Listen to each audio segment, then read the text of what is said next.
Lundi 6 avril 2020, première destination, la Côte d'Ivoire avec le journal Fraternité Matin.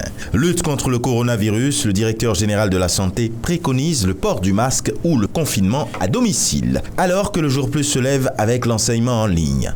Le programme démarre ce lundi, les enseignants commencent avec les classes de CM2, 3e et terminale. Confinement total d'Abidjan, peut-on l'éviter, se demande le Patriote. Et le journal de relever l'insouciance suicidaire des Ivoiriens. Et pendant ce temps, le quotidien d'Abidjan offre sa une à l'ancien président Laurent Gbagbo. Agacé par les manœuvres de la CPI, Gbagbo tape du poing sur la table.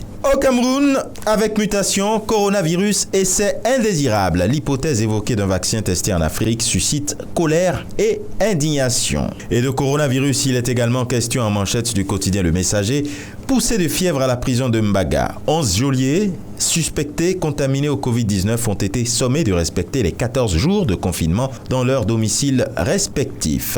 Et pendant ce temps, la Voix du Centre attend avec impatience le discours du président camerounais. Paul Biya confiné dans son palais, lit-on. Et pendant ce temps, l'œil du Sahel se remémore du coup d'État manqué du 6 avril 1984. 36 ans après, dit le journal. Au Mali, avec l'Indépendant, on lit la présidence de la République à propos d'un éventuel test de vaccin contre le coronavirus en Afrique. Le Mali n'a signé aucun accord pour tester un vaccin anti-Covid-19 sur son sol. Covid-19 au Mali avec l'indicateur du renouveau, 45 cas dont 5 décès et une guérison.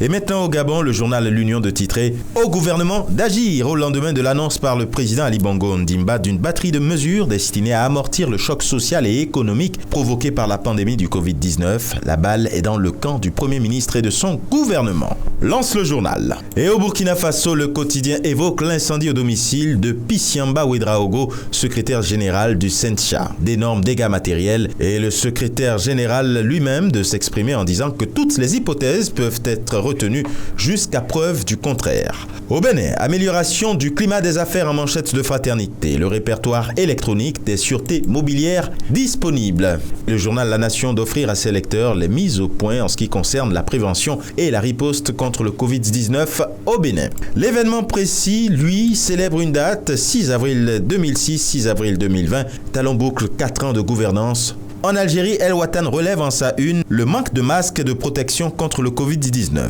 l'inquiétude des praticiens de santé. Et enfin, du côté du royaume chérifien avec Le Matin, on lit que Sa Majesté le roi Mohamed VI accorde sa grâce présidentielle au profit de 5654 détenus et ordonne de prendre toutes les mesures nécessaires pour renforcer la protection des détenus au sein des établissements pénitentiaires, particulièrement contre la propagation de l'épidémie du coronavirus. Et ce sera tout pour aujourd'hui. Excellent début de semaine, prudence, vigilance et surtout, n'oubliez pas les gestes barrières. À demain.